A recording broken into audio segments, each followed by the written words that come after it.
আওয়ামী লীগের দাফন করে গেছেন 2024 সালের 5ই আগস্ট।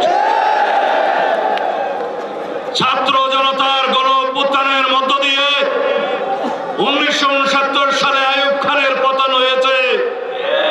1990 সালে স্বৈর শাসক সামরিক শাসক এরশাদের উৎখাত হয়েছে। 2024 সালের 5ই আগস্ট স্বৈর শাসক পৃথিবীর নিকৃষ্টতম খুনি জাতিসংঘ স্বীকৃত সবচাইতে জঘন্য হত্যাকারী গণহত্যাকারী শেখ হাসিনার পতন হয়েছে।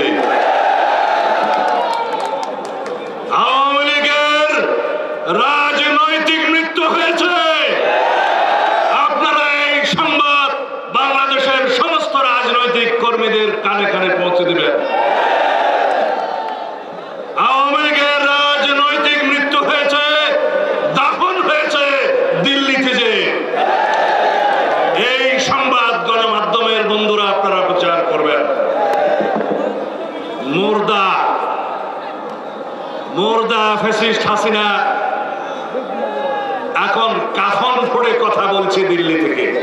এই ডিসেম্বরের আগে বাংলাদেশের জাতীয় সংসদ নির্বাচনের ব্যবস্থা করবেন। আমি এখান থেকে মাননীয় প্রধান উপদেষ্টার উদ্দেশ্যে বলতে চাই, যদি আপনার নিয়ত সাফ থাকে তাহলে অতি শিগগির জাতির সামনে বক্তব্য দিয়ে আপনি নির্বাচনের রোড ম্যাপ প্রদান করুন।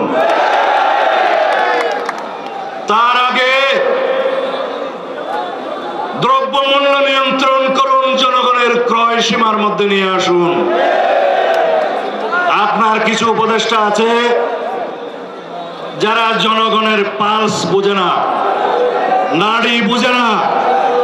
তারা ট্যাক্স বাড়িয়েছে, ব্যাট বাড়িয়েছে, দ্রব্যমূল্য ঊর্ধ্বগতি হওয়ার কারণ হয়েছে সেটা আপনি তাদেরকে নসিহত করেন অথবা বিদায় করেন। জনগণের বিরুদ্ধে যাবেন না। জুলাই গণ অভ্যুত্থানের জন আকাঙ্ক্ষা এবং প্রত্যাশা হচ্ছে সকল মানুষের জনজীবন স্বস্তিকর হবে, আরামদায়ক হবে, দ্রব্যমূল্য তাদেরকে আর নাবিশ্বাস উঠাবে না। জাতীয় ঐক্যমত সৃষ্টি করুন, সেই সংস্কার বাস্তবায়ন হবে। একই সাথে নির্বাচনের প্রস্তুতি হবে এবং নির্বাচন অতি দ্রুত হবে। সেই নির্বাচন অবশ্যই আমাদেরকে ডিসেম্বরের আগে যেটা আশ্বাস দিয়েছেন সেই মতেই হতে হবে। দ্রুত রোডম্যাপ প্রদান করুন।